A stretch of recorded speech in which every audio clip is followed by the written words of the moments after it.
વડોદરા શહેરના અટલાદરા વિસ્તારમાં એક બિલ્ડિંગની કામગીરી દરમિયાન સોસાયટીની દિવાલ ધરાશાયી થતા સોસાયટીના રહીશોએ બિલ્ડર સામે આક્રોશ વ્યક્ત કર્યો હતો। વડોદરા શહેરના અટલાદરા વિસ્તારમાં એક બિલ્ડિંગ કન્સ્ટ્રક્શન કામગીરી દરમિયાન બાજુની સોસાયટીની દિવાલ ધસી પડતા મોટી દુર્ઘટના સર્જાતા રહી ગઈ છે। આ ઘટનામાં કોઈ જાનહાનિ થઈ નથી। આ દિવાલ પડતા સોસાયટીના રહીશોએ બિલ્ડર સામે આક્રોશ વ્યક્ત કર્યો હતો। અટલાદરા વિસ્તારમાં પ્રમુખ સ્વામી સોસાયટી પાસે બિલ્ડર દ્વારા બિલ્ડિંગ બનાવવાની કામગીરી ચાલી રહી છે। દરમિયાન એકાએક દિવાલ ધરાશાયી થતા સ્થાનિકોના જીવ પડીકે બંધાયા હતા। આજે અટલાદરા વિસ્તારની અંદર પ્રમુખ સ્વામી સોસાયટીની જે વોલ આવે સેફ્ટી વોલ એ દિવાલ ધરાશાયી થઈ અને નીચેના લોકોના ઘરના નીચેનો ભાગ માટીનો ભાગ બી વહી ગયો। એમાં લોકોની પાણીની ટાંકી ને બધું નીચે તૂટીને પડી ગયું। બિલ્ડર બાજુમાં ચાલતી નમસ્યા નામની સાઈડ એના બિલ્ડરની તદ્દન નિષ્કાળજીને કારણે આ ઘટના ઘટી।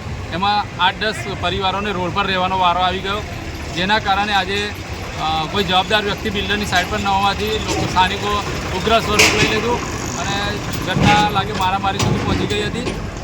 પણ મેં કહેવા માગું છું આ ભાજપના રાજની અંદર ચાલતા ભ્રષ્ટ તંત્રને કે તમે રજા ચિઠ્ઠી આલો છો તેના પછી કોઈ ત્યાં જોવા જાઓ છો કે નથી જતા, બસ આડેધડ લોકોના ઘર ખોદી કાઢે ત્યાંથી ખોદવાની પરમિશન આપી દો છો।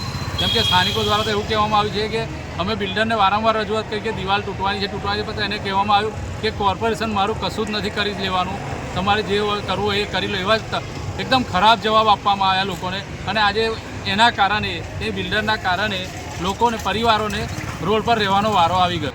કહું છું તો કરો, આ ભ્રષ્ટ તંત્રના અંદર લોકોના જીવનું કોઈ મૂલ્ય રહ્યું નથી। લોકોને પરમિશનો આપી દે છે જેમને તેમ।